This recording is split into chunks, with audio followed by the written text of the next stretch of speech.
Okay, this is frankincense resin.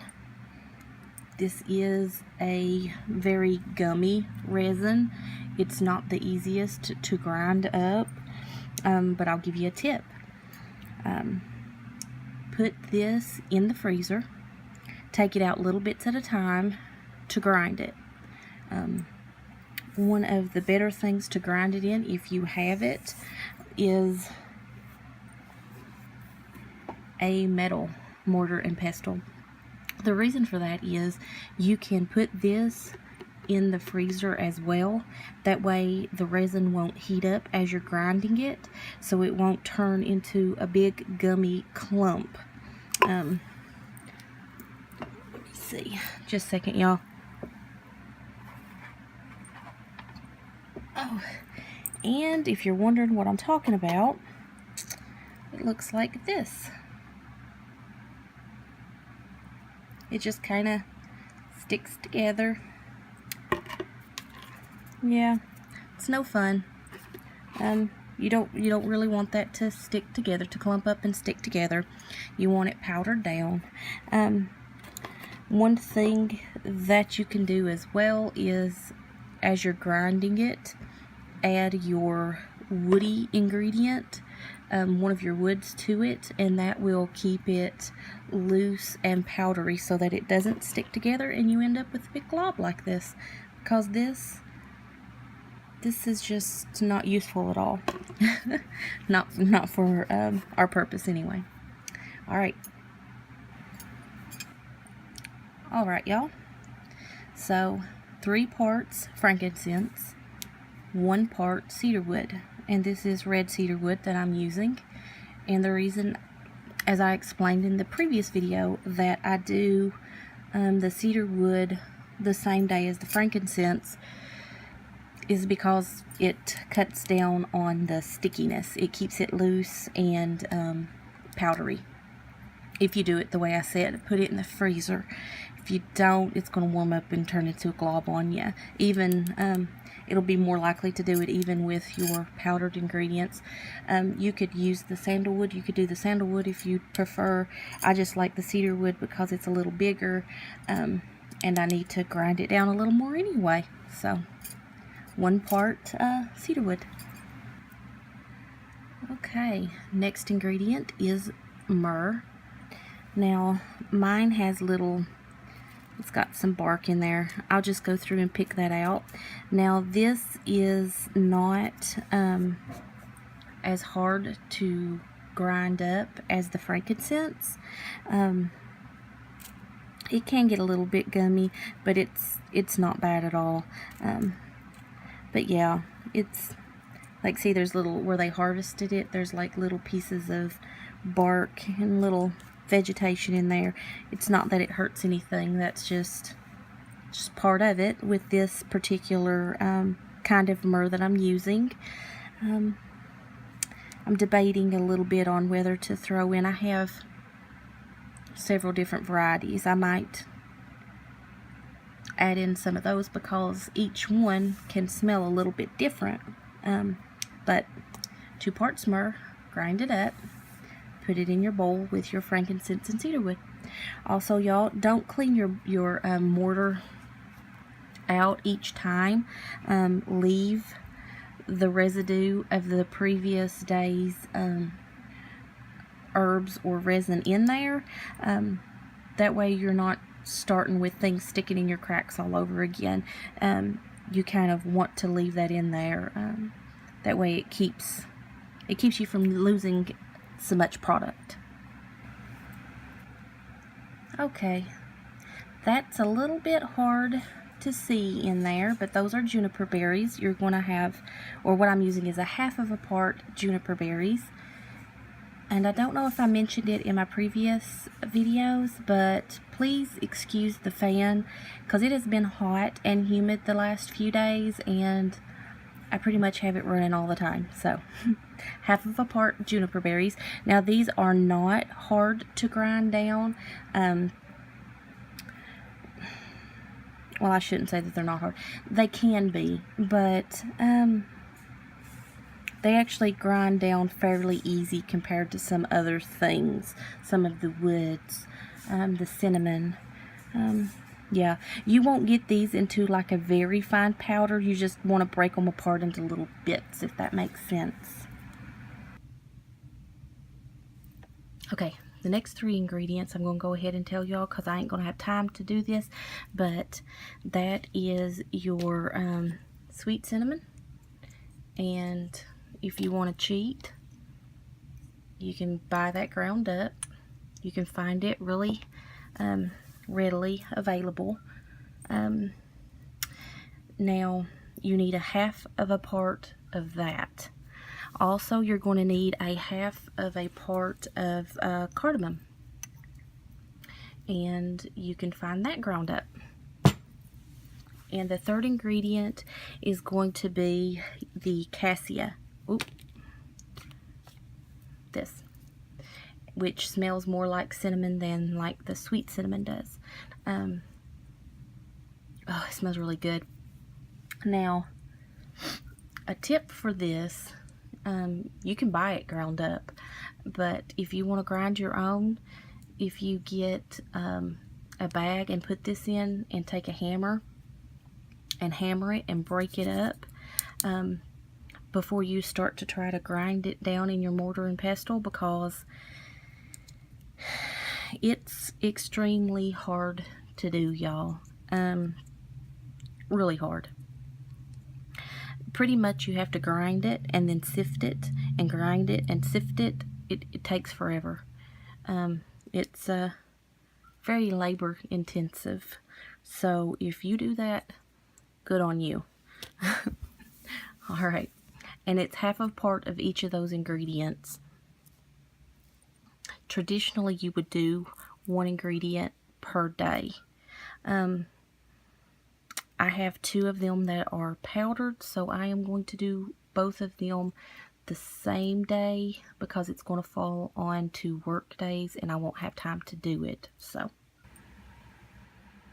alright y'all, so this is the end of the first week of ingredients. I have it in my big old jar here, and everything that is in here is the frankincense, 3 parts frankincense, 1 part cedarwood, 2 parts myrrh, a half of a part each of juniper berries, cardamom, cassia, and sweet cinnamon. Now, I have it in this jar. Oh, y'all can see my old leg. Sorry, y'all, I'm broke out. I have it in this big old jar here because I like to shake it around. I keep it in a dark spot. You don't want to keep it like out in the sunlight, in direct light. But I keep it in a dark spot, but I keep it where I can remember to shake it quite often. And the reason for that is if you don't, and I just got after it a while ago, so it's pretty good right now, but you can see as I turn it, I hope you can see, it's already trying to settle and stick back together.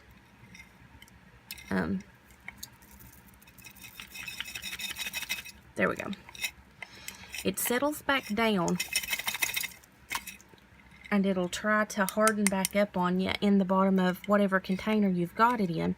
I also have a wooden stick that I use to kind of poke it and break it apart. And you will have to do that quite often, at least a time or 2 each day, or more often as you can think of it. So the whole point of putting all of your stuff in here is so that it can sit and it can marinate and the scents can kind of blend together. It's kind of like chili.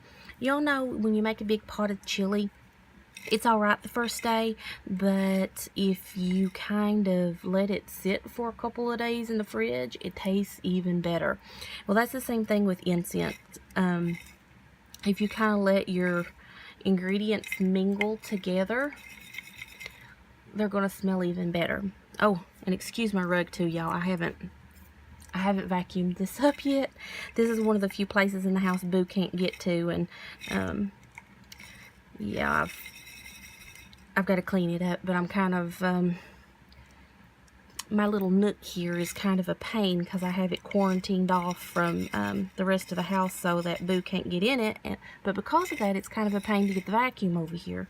So I'm going to wait till all of this is done and then get this cleaned up. But yeah, so this is what it looks like. This is the 7 days worth of ingredients. You can do this all in one day, but if you do, well, if you do small batches, it won't be bad. But if you're doing like a little bit of a larger batch, it's a pain because it takes a bit to do each ingredient if you want it down to a very fine powder like this. And mine still has some chunks in it, and I'm still going to work on it a little bit to try to get it even finer. The finer the powder you get, the better, I think, because when you burn it, when you put it on a charcoal disc, see, it looks pretty good right through there. When you put it on a charcoal disc, if you have big chunks, you're going to smell each individual chunk burning separate, if that makes sense. If you've got it all in a powder, it's kind of going to burn together. My last one actually was a little chunkier than this one. I'm trying to get this one as fine as I can. Now, one of the ways I think that I've already said to do that is that when you grind everything down, then you put it through a strainer, and you kind of strain it through. That way you get kind of more uniform pieces, and then you can just put your bigger chunks back in, grind them together again. Yeah. So, alright guys, also note that this stuff is very sticky. Like, I have it stuck on my nails and everything when you get to dealing with it. But see how it's kind of like balling up? It'll do that. You just have to take your little stick and beat it apart. Each time you add an ingredient, you got to mix it in really well. Also, it's also best if you mix a resin and I think I mentioned that, and a wood or a herbal ingredient. That kind of keeps things from settling too much. If you get too much of like just your resins in there, everything's going to sit and it's going to kind of try to harden into a great big clump again. So, another thing to keep in mind, y'all.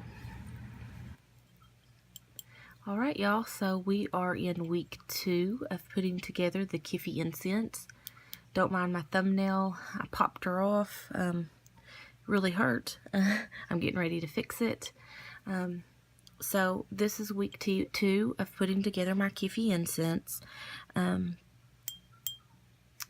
also thought it might be good to let you all know. I know this is pretty obvious, but for some people who, you know, don't maybe do anything like this, or you know, just starting out with all of this stuff, you know, there's some people out there that might not know what I'm talking about. When I say 1 part, it's like 1 cup, 1 teaspoonful, 1 whatever. I'm actually using this little candle holder to measure all of my ingredients. So when I say 1 part, I'm using 1 little cup. It's a little bit bigger than like a shot glass. That's what I'm using, which is quite a lot. You know, if you're making your first batch, you might want to use like 1 teaspoon, half a teaspoon, you know, as your parts. So anyway, this week, what is going in is going to be Galangal Root, or has went in, is Galangal Root. And I buy mine chopped up. Galangal is going to be 1 part. A half of a part of orris root. I also buy it chopped.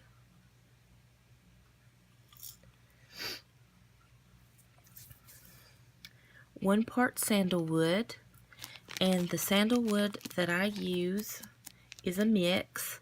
I just mix it up until I get 1 part. I like the smell of the dark, the white, and the red sandalwood. They all smell just a little bit different. They smell really good. I mix these together.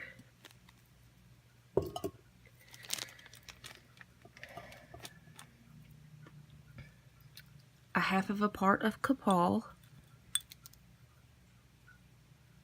It's so pretty. And this is a golden copal. Oh, Sumatra Gold is what this is. I have several different copals, but I will mix those, but it's a lot of the different copals smell similar. So, and the dragon's blood. Now, let me show you. Oh, here it is. Dragon's blood, if you buy it in bulk, will come in like a big tear like this, or a ball. It's not really, well, it kind of looks like a tear, but it'll be in a big ball like this. Let me see, where is my container? I just had it, y'all. Oh, here it is. So, dragon's blood. Now, when I talk about dragon's blood in any of my videos, y'all, I am talking about this dragon's blood right here. There are different types of dragon's blood. This is the one, and y'all, I've got my stuff right on top of my jar. This is the one that most of the time, that's what people are going to be talking about when they are talking about using dragon's blood for something. Generally, if you buy it in a big thing, you want to look for like the gold star dragon's blood. This one, for whatever reason, when I bought it, it was supposed to be the gold star stamped, but I didn't have that. Yeah, so I'm going to be eyeballing that a little bit whenever I break it apart to see if it's if the quality's as good as this one. I love this one, y'all. And dragon's blood, these great big balls are very easy to break apart. When you first want to break your ball, wrap it in like an old t-shirt, old tea towel, something like that. Something you use to make your incense and things with, and just crack it with a hammer a few times. It breaks apart extremely easy. And then you can get it into whatever little pieces you want and put it in your mortar and pestle, grind it down. Dragon's blood grinds down extremely easy, breaks apart very well. It's not gummy as like the frankincense. I told you all, I think last week, with the frankincense, it's pretty easy if you put it in the freezer and get it cold. I can't remember if I said it or not. I think I didn't, because I meant to tell you all, and I was going to redo that little part, but I got lazy on and didn't do it. So I'll tell you right fast. With the frankincense, when you grind it, if you don't want to do the freezer, even if you do put it in the freezer, you still need to kind of do this. Just put a little bit in your mortar and pestle, and don't put a whole lot of pressure on it. If you press down, it's going to squish your little bits and pieces together, and it's going to get all gummy. So you kind of want to like tap it lightly. It takes a little bit longer, but if you want to avoid that big gummy thing that I showed you all earlier, you want to kind of keep your pressure light when you're breaking it apart. Dragon's blood, you can really get in there, and this stuff will come apart, and I've never had dragon's blood get sticky on me. Now, what I was going to show you is there's different dragon's bloods. Like, this is the one most often used. If I'm talking about dragon's blood, I'm using this. The only other dragon's blood that I ever use is for dragon's blood ink, and that would be this one.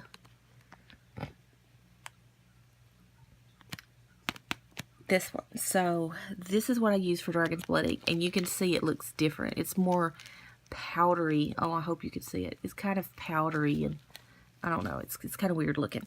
Now this one, you need to use caution with inhaling anything, any of these herbs and resins. you don't want them up your snoot, you know, irritating your respiratory tract. But from my understanding, this dragon's blood is quite poisonous, and you don't want to be inhaling this one at all. So if you're making dragon's blood ink and you're working with this one, don't be inhaling this, y'all. Like, use caution. So, but that's with any of it. You don't want to inhale any of that.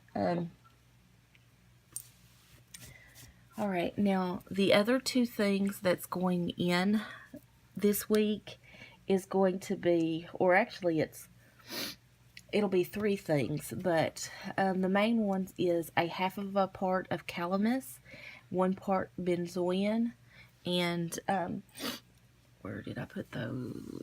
I didn't pull those down.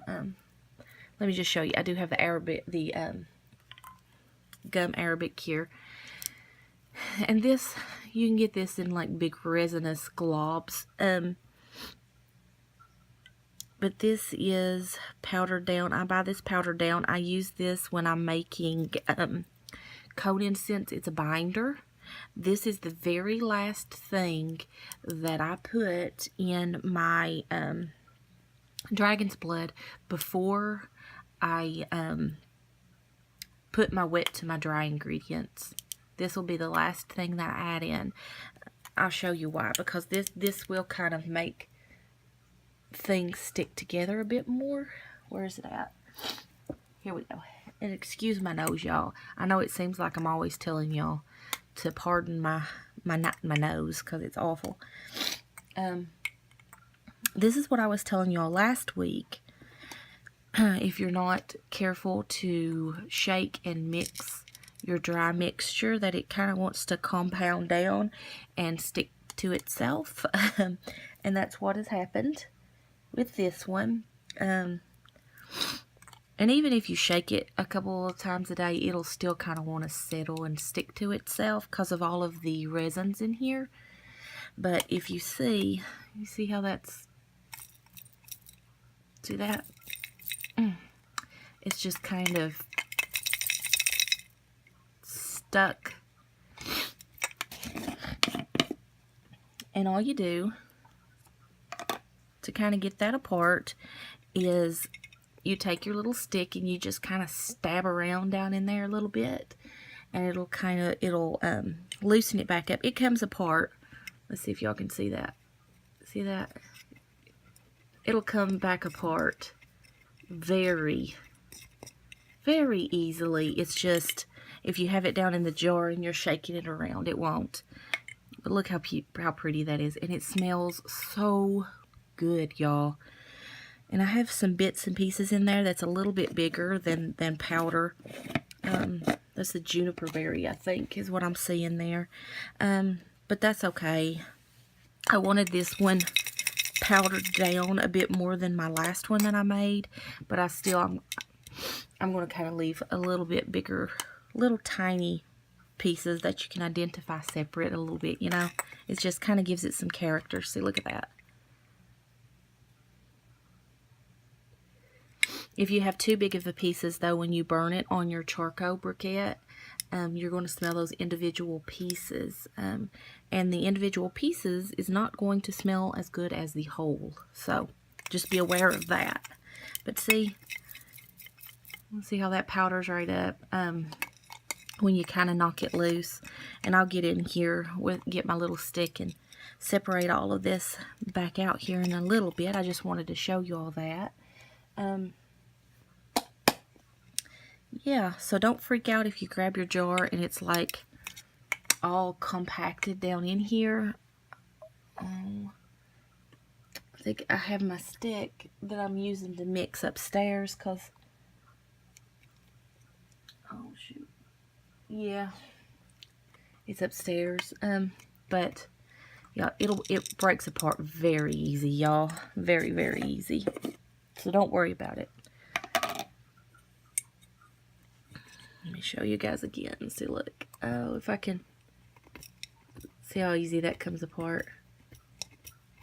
Yeah, so it's okay. It'll come right apart. Also, y'all, when you're adding it into your jar, adding each individual ingredient. When I very first made my incense, my Kyphi incense, there's so many different ingredients that you can possibly use. There's a lot. There's many different recipes. I just like put the layers in there, and it looked really pretty in the jar. And I was looking on YouTube to see if there's any more Kyphi recipes on there. When I first saw a Kyphi incense making video on there, it was by, who was it? Because it was a while back when I saw it. It's been years. I think her name was Mirth and Reverence, and she has a big long series of making Kyphi. So you should check that out. It is a long watch though. I watched that, and I thought that was pretty interesting. Her recipe's a bit different than mine, but it's alright. It all smells good, y'all, right? But I got on there not too long ago. Sorry, I'm losing my train of thought, y'all. I haven't had my coffee yet.